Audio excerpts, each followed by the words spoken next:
Hi, I'm Ruby with Red Ruby Jewelry, and today I'm going to talk to you a little bit about my namesake, the ruby. When we think of a ruby, we usually think of the crown jewels, that bright, beautiful, red, clear, faceted stone.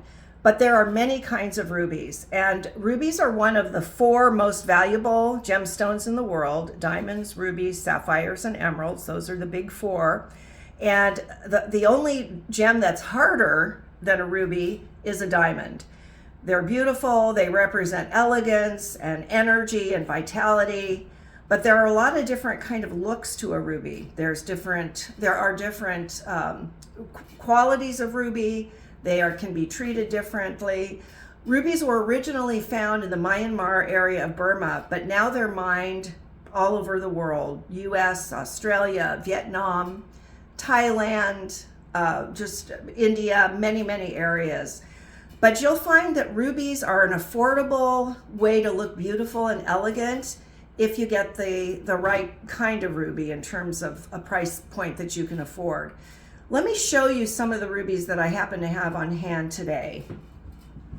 So we have, this is, believe it or not, a ruby. Even though we've got a pink purple hue and sort of a milky inside, not that clear, bright red, this is still a beautiful example of ruby beads. These were mined in India, and they are flattering on and not too very expensive. This necklace is, I think, $68.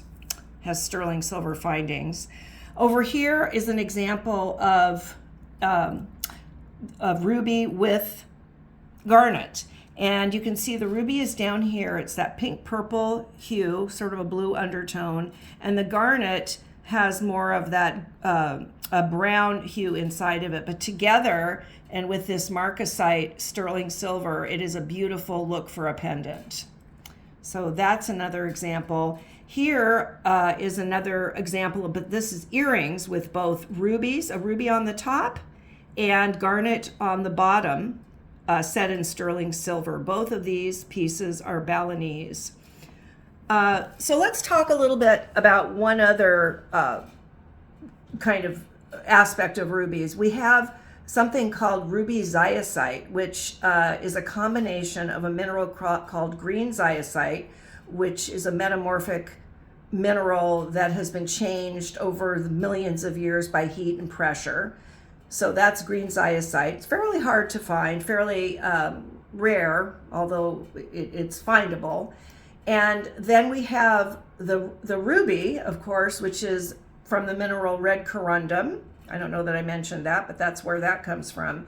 And when you combine these two, you can see I have one. It's a ruby ziacite. It's a combination of green ziacite with ruby from the red corundum. And what it is a combination of that green and sort of pink purple, which really has a beautiful complex look to it.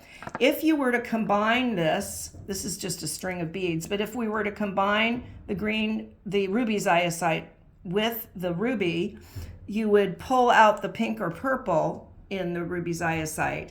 If you were to combine this with jade or peridot or something green, you would pull the green out. So it's very lovely and very different. So that's just a little smattering of information on the ruby today. I hope you come and see me sometime at redrubyjewelry.com. Bye-bye.